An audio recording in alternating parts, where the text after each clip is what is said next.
ನಾನು ನಿಮ್ಗೊಂದು ವ್ಯೂ ಕಾಣಿಸ್ತೀನಿ, ಅದು ಮನುಷ್ಯನ ಕೈಯಲ್ಲಿ ಸಾಧ್ಯನಾ ಅಂತ ನೀವೇ ಒಂದ್ಸರಿ ಗೆಸ್ ಮಾಡಿ.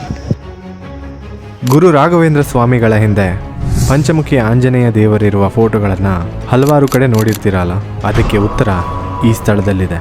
ನಾನೀಗ ಬಂದಿರೋದು ಮಂತ್ರಾಲಯದಿಂದ ಸುಮಾರು 20 ಕಿಲೋಮೀಟರ್ ದೂರದಲ್ಲಿರುವ ಪಂಚಮುಖಿ ಆಂಜನೇಯನ ದೇವಸ್ಥಾನಕ್ಕೆ. ಈ ಸ್ಥಳವನ್ನು ಪಂಚಮುಖಿ ಅಂತ ಕರೀತಾರೆ.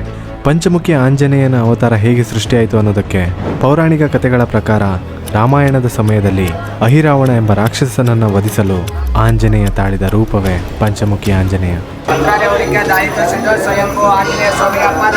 16ನೇ ಶತಮಾನದಲ್ಲಿ ಗುರು ರಾಘವೇಂದ್ರ ಸ್ವಾಮಿಗಳು ಇಲ್ಲಿರುವ ಗುಹೆಯಲ್ಲಿ 12 ವರ್ಷಗಳ ಕಾಲ ತಪಸ್ಸನ್ನು ಮಾಡಿದ್ದಾರೆ.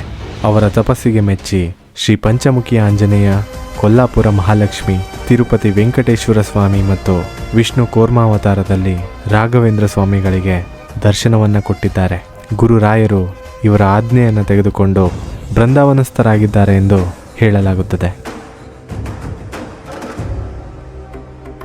ಈ ದೇವಸ್ಥಾನದಲ್ಲಿ ವಿಸ್ಮಯ ಮೂಡಿಸುವುದೇನು ಅಂದರೆ, ಇಲ್ಲಿ ಪಾದರಕ್ಷೆಯ ಗುಡಿ ಇದೆ.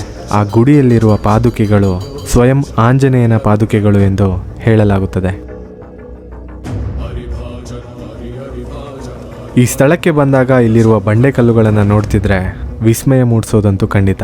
ಈ ಕೆರೆ ಹೊಳೆಬದಿಯಲ್ಲಿ ನಾವು ಹೋದಾಗ ಹೇಗೆ ನಾವು ಕಲ್ಲುಗಳನ್ನು ಜೋಡಿಸ್ತೀವೋ ಹಾಗೆ ಇಲ್ಲಿರುವ ಬಂಡೆಕಲ್ಲುಗಳನ್ನು ಜೋಡಿಸಿಟ್ಟ ರೀತಿಯಲ್ಲಿ ಕಾಣುತ್ತದೆ.